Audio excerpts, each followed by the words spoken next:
right, hello and welcome to The Way I See It with me, nanaooguntola Oguntola. I hope you watched my first episode, the first episode of series 2. In that episode, I was talking about mainly this new product from OpenAI called Sora, this filmmaking tool, basically. So I was really excited. I am still really excited about it, about, the use of AI in filmmaking, in the filmmaking process, and also in the filmmaking production itself, and the watching of films made by AI. And as you know, as I said in that video, it's part of my doctorate, so really excited about it and really looking forward to using it, really, and making it available to my students. So once again, if you know Sam Altman and OpenAI, there's a film academy right here in Milton Keynes that would love to get their hands on your AI filmmaking tool, Sora, or whatever else that's coming next. An editing tool would be also interesting. Can't wait to get it or get my hands on it. Anyway, as you know, in my first series of The Way I See It, my podcast, I talked about my book, 21 Lessons, Running Chronicles, 21 Lessons I Learned from Running that will stop you from ever giving up. And that's on Amazon. Go get it, be inspired, read it, and just, keep going no matter what. But, so that was series 1. I talked about my book for the entire 12 episodes. And then for series 2, it was just really difficult to get going again. Couldn't get anything in place, basically, to start going. So I just said, okay, you know what? I'm just going to start where I am, right here on this sofa, and just start the podcast and then let things fall into place later on. And when I did the first episode last week, I wanted to talk about Sora and AI because that's my space right now. That's where I'm excited about. But today I was planning on talking about life, the world, what's going on in the news, because this series, or this podcast series, is called The Way I See It. So I was planning on just reflecting on what's going on and how I see the world, because I think my voice is different. I believe my voice is different than my worldview, obviously. And so I thought I'd talk about something else. But you know what? I just feel like I should stay in this tension of artificial intelligence. I just feel like this is where I'm supposed to be right now. It might just be just this one episode that I talk about artificial intelligence again, or next episode, I don't know, or the entire 12 episodes. I'm not sure really, but I just feel like I should be here. And I do believe in flow, that when things are just at the right time, they just fall into place where you don't fight the flow like a river, you just kind of go with the flow. And the Bible says that the steps of a righteous man are ordered by the Lord. And so I believe that God's led me here, and He wants me to be in this space. So I'm going to be talking about artificial intelligence again. But what is also very interesting for me as I look at it, as I reflect that I'm talking about artificial intelligence in this episode again, is that it's very important for me dwelling in the intersectionality of being Black, of being female, being African, and then doing artificial intelligence. I think that this intersectionality of who I am will bring a different perspective and a different voice to the whole conversation around artificial intelligence, because I don't see a lot of women that look like me, Black, African, female, in the AI space talking about artificial intelligence, having a YouTube channel talking about artificial intelligence. I think that that's quite unique and special, and there has to be a reason. There's a reason why we are not there, and there's a reason why we should be there, and there's a reason why I am here. So I take this very seriously. I'm not quite sure how long it's going to take, but I think it's really interesting that I occupy this intersectionality in terms of my ethnography, and that I should occupy this space, that I should have a voice here. So today I'm going to be talking about representation in artificial intelligence. I just finished writing let me see which book this one is. The Professor and I, Mind to Give, Running Chronicles, Junior Filmmaker Script, 5th. This is my 5th book. My 5th book, right? If you want to see all of my books, go to my website. It's nanaooguntola.me, and pick a book and have a good read. And I've just finished my last book. This is the 5th book. I already have book 6 in mind, but I haven't even launched book 5 yet, so I'm just holding myself together. Just wait till you launch this book, and then you talk about book 6. But I already know what I want to write about, in any case. back to the conversation at hand. So I just finished writing this book, 20 African Queens Every Young Girl Should Learn About, right?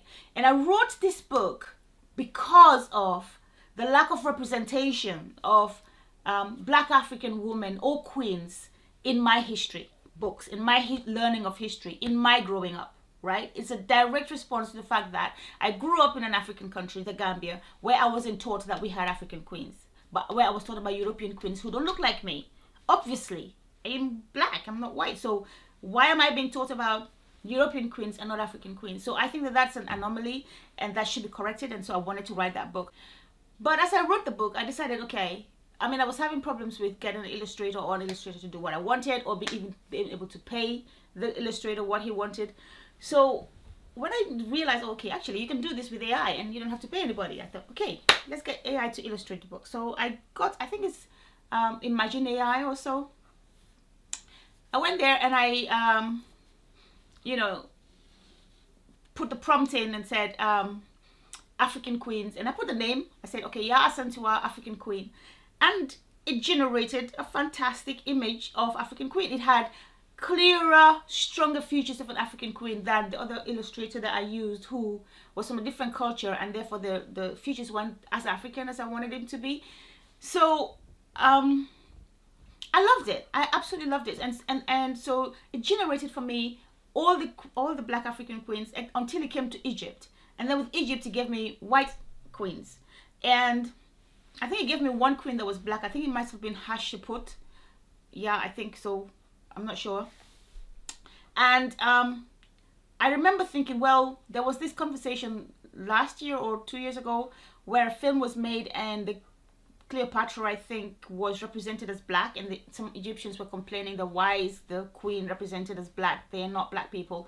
And so I was thinking, well, there's this whole politics about it. If the Egyptians feel that they're not Black or we're not Black, or they were not Black in the past, then they obviously feel some kind of, superior to Black people, where they feel that Black people are less than, so they shouldn't be representing them, right? They're okay being represented by white people, but not okay being represented by Black people. So maybe they shouldn't be in the book in the first place, So I was going to take out all the Egyptian queens. I think there's about 3 or 4 of them in the book. And then my husband said, you better put those queens back and make them Black. So I said, okay. So I went back to Imagine AI and I said, Black Queen Nefertiti of Egypt. And wonderful AI colored the queen Black, made the queen Black for me. So that was the only thing. And the reason that the first imagery of an Egyptian queen came out as white is because the people who provided that information to artificial intelligence put it in there as white.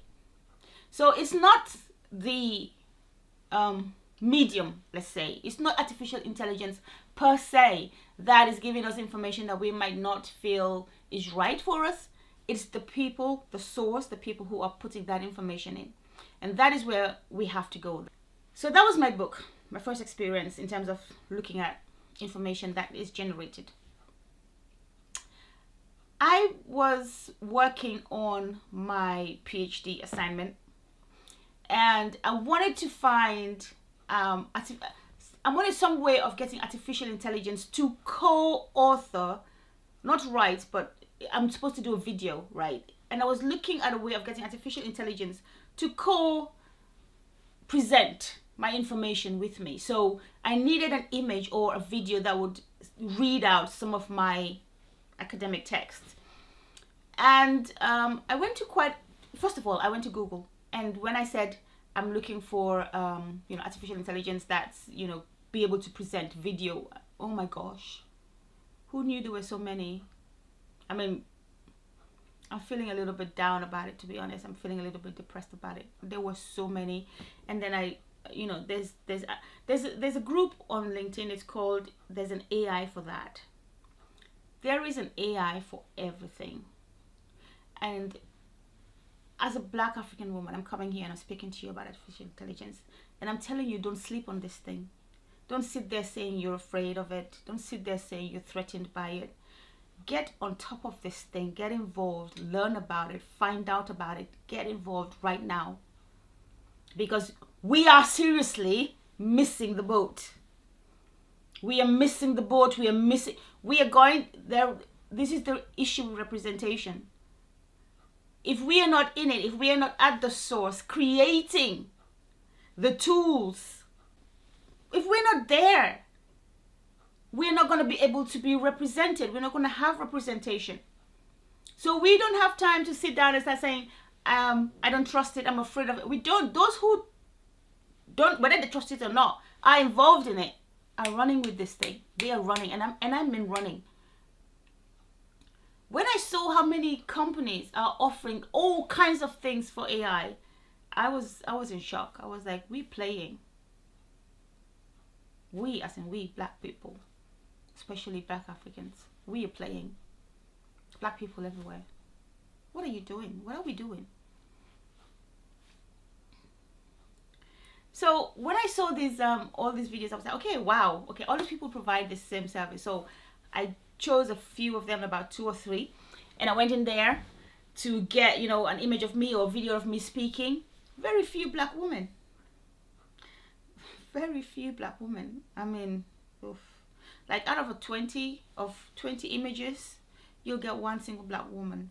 One black woman, like as in black as in me. And then maybe one mixed race woman. And that would be it. And the rest would be, and then one black male. And the rest would be white. Where are we? Now I hear them talking about the global majority. If we are the global majority, then where are we? The world has gotten used to ignoring us. The world has gotten used to acting like we do not contribute, like we do not exist, like we do not give, like we do not innovate, like we do not invent, like we do not create, like we do not produce, like we do not lead, like we do not matter. And we are stepping into the next generation, into the next revolution of artificial intelligence, and they're taking this into this next place, into this next playground, into this next innovation, into this next world. And so my call is, if you are, for parents, and even if young people are watching this, get into artificial intelligence, get to the front of this. It's like, I don't know, it's like a curve. Like, so you need to get to the front of this curve. You need to be on the front of this curve. You need to innovate. You need to find what is going on. The information about all of this is online. Get onto all these free courses by Google and Microsoft and all of those people. IBM. They're putting all this information out. You don't even have to stop your studying or your job or whatever to get started.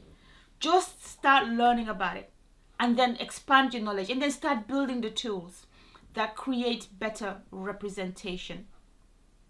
Create better representation. Recently, I saw there's this guy who, in the past few years, there's this guy who created or draws, right, publishes images of like black babies and like the anatomy of the body, but represents it as, you know, being within a black person or parts of the black person. Because obviously we all go to school and everything we see is the parts of the body, they're all kind of white. Like even a baby's born, they're white and everything like that. And he's just created that. And I'm like, I'm 52 and it's now that someone's doing this. It should just be part of the natural scheme of things. There should just be equality. And why aren't we having that? Because we are focused on the wrong things. We are focused on the wrong things. We are focused on the wrong things. The world is 100 miles ahead and we're still starting. We're still starting at ground zero. We need to pick up. We need to encourage our young people into AI, because at the end of the day, if I'm not black, and I'm creating these tools, and I'm not black, my experiences are not black, my parents are not black, my friends, my girlfriend, my children are not black, why am I interested in creating black I don't even know what to call it, like black images, whatever, for my artificial intelligence tool. Why am I interested? It's not my interest. It's not my experience. It's not that I'm being racist. It's not that I'm being prejudiced or biased or mean to black people. It's just not my experience. So it's not for me to do. But for you as the black person, it's for you to do. It's for you to look at that space and say, hey, we're not here, we're not present. Let me step up, go study AI and start creating tools to make sure that there's equal representation. Because we're going to get here 50 or 100 years from now, and our children and grandchildren and great-grandchildren are going to be right here in this place making this same call that there is no representation in artificial intelligence about us. We can stop it now. We have an opportunity to stop it right now. We have an opportunity to change it right now, because it hasn't gone that far. It hasn't gone that far. We can get in now and make a difference. Get in now and change it. If we stay back and are threatened by the threats of it. Listen, I read an article by the I think it's the European Council of Sciences, and they're talking about artificial intelligence in education. And one of the things they said was, they were talking about how it's important to bring all the different aspects of artificial intelligence together and not look at it as silos, because then it becomes a predicament or something. And I just thought, why are you using the word predicament in relation to AI? So many people have created like a trepidation towards AI. They've created this fear of AI. It's here already. It's a Pandora's box that's open. It's not going back. And whatever its shortcomings might be, will be, the ethics of it and the safety of it, there's going to be that. But that will be dealt with, because there has to be, it's a revolution, it's a new thing, right? So it's going to have issues. But I think that those will be dealt with, because we are human beings, is what we do. We survive, we outlive everything, we outlive things that come our way. And we created this thing. We created it. Human beings created it. So we will find a way to manage it, to own it, to harness it. But I think to be so afraid of it that we don't jump on it, that we don't get involved in it, that we don't learn it and own it and harness it and use it, I think that that's a big mistake. And I think that for us as black people, we really need to push the fear aside. Let the authorities and so on sort out the chinks. Let them sort out the safety of it. There was a conference in Milton Keynes recently where they came to talk about the ethics and safety of AI. Let them fix it. Let them do that. But for you and for me, we need to understand it, and we need to use it, and we need to get involved in it right now. We need to be involved in it at source. We need to find out who is creating these new tools. How can I be a part of them so that I'm also telling a story that represents me? And secondly, for investors, black investors, put some money into this. Put some money into funding young people who are interested in artificial intelligence to go and study, to go and start creating artificial intelligence tools of all kinds. There's an AI for that, for goodness sake. There's an AI for everything. Fund young people, invest in young people to go and learn tools, the tools of artificial intelligence, how to create these tools, how to harness these tools, how to use these tools, as an extension of what we do, so that to ensure that we are present when the stories are being told. All right, so that really is it. And I'm open to your comments, your feedback, your thoughts. Are you afraid of artificial intelligence? What are you afraid of? Why are you afraid? Is it iRobot with Will Smith that scares you? What are you afraid of exactly? Just tell me what your comments are. Tell me as well your experiences with AI. Have you used it? What did you think?